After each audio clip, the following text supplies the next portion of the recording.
જય શ્રી કૃષ્ણ મિત્રો, ચાલો આજે આપણે વધેલા ભાતમાંથી ઢોકળા બનાવીશું. એની માટે મેં આ એક બાઉલ ભાત લઈ લીધો છે અને અડધું બાઉલ દહીં લઈશું આપણે. હવે આપણે એને ગ્રાઇન્ડ કરી લઈશું. આપણું બેટર સરસ પીસાઈ ગયું છે. હવે આપણે એને એક બાઉલમાં લઈ લઈશું. તમને એવું લાગે કે આપણું મિશ્રણ પીસાયા પછી ડ્રાય છે તો થોડું આપણે વધારે દહીં કે પાણી ઉમેરીને પાછું ગ્રાઇન્ડ કરી શકીએ છીએ.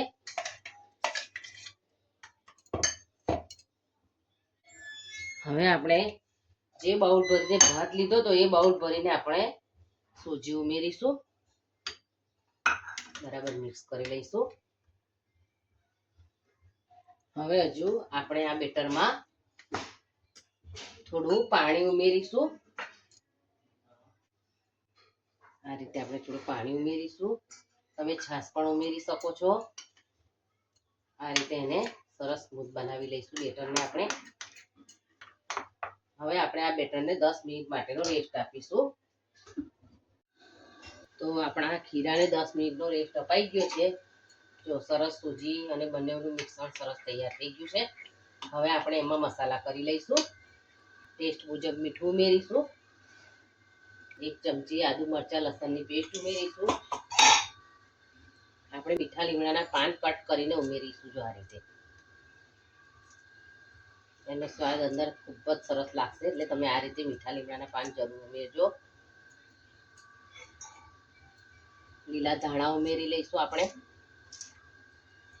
આપણે બેટરને બરાબર મિક્સ કરી લઈશું સરસ રીતે.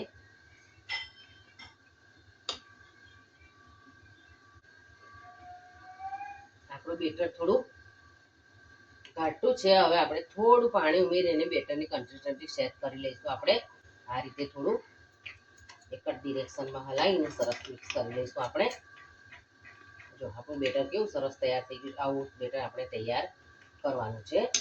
હવે આપણે મારું ખીરું વધારે છે એટલે બીજા બાઉલમાં ટ્રાન્સફર કરું છું. થોડું એક સાથે ઈનો નાખી દેશો તો પછી એ સરસ નહીં બને, એટલા માટે થોડું થોડું બંને 2 વખત થઈને આપણે બનાવીશું.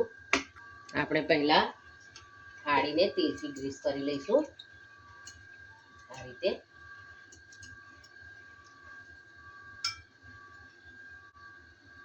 હવે આપણે ઈનો ઉમેરી દઈશું.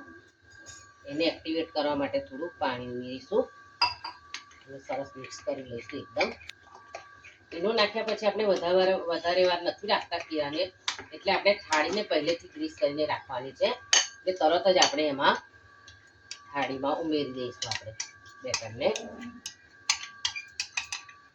આ મેં સ્ટીમરને પહેલેથી ગરમ કરવા રાખી દીધું હતું. હવે આપણે એમાં સ્ટીમ કરવા ઢોકળાને મૂકી દઈશું. ઉપર થોડો લાલ મરચું પાવડર સ્પ્રિંકલ કરીશું. થોડો પોળી મસાલો પણ આપણે ઉપર સ્પ્રિંકલ કરીશું.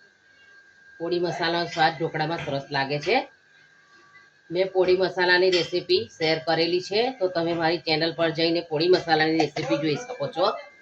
હવે આપણે એને 10 થી 12 મિનિટ માટે સ્ટીમ થવા દઈશું.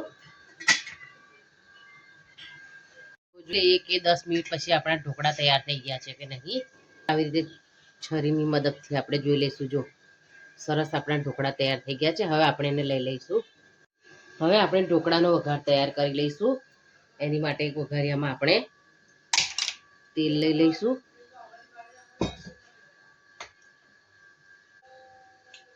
આપણું તેલ થઈ ગયું છે. હવે આપણે રાઈ ઉમેરી લઈશું.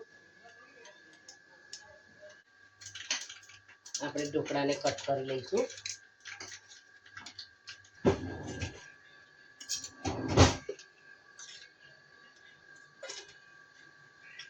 ધાણા સ્પ્રિંકલ કરીશું તો સરસ આપણા ઢોકળા તૈયાર થઈ ગયા છે. જો તો તૈયાર છે વધેલા ભાતના ઢોકળા. તમે પણ તમારી ઘરે ભાત વધે તો ચોક્કસ તમે આ ઢોકળા એકવાર ટ્રાય કરજો. અને તમારા ઢોકળા કેવા બન્યા છે તમે કોમેન્ટમાં લખીને મને જરૂર જણાવજો. રેસીપી જોવા માટે તમે મારી ચેનલને સબસ્ક્રાઈબ જરૂર કરજો. Thank you.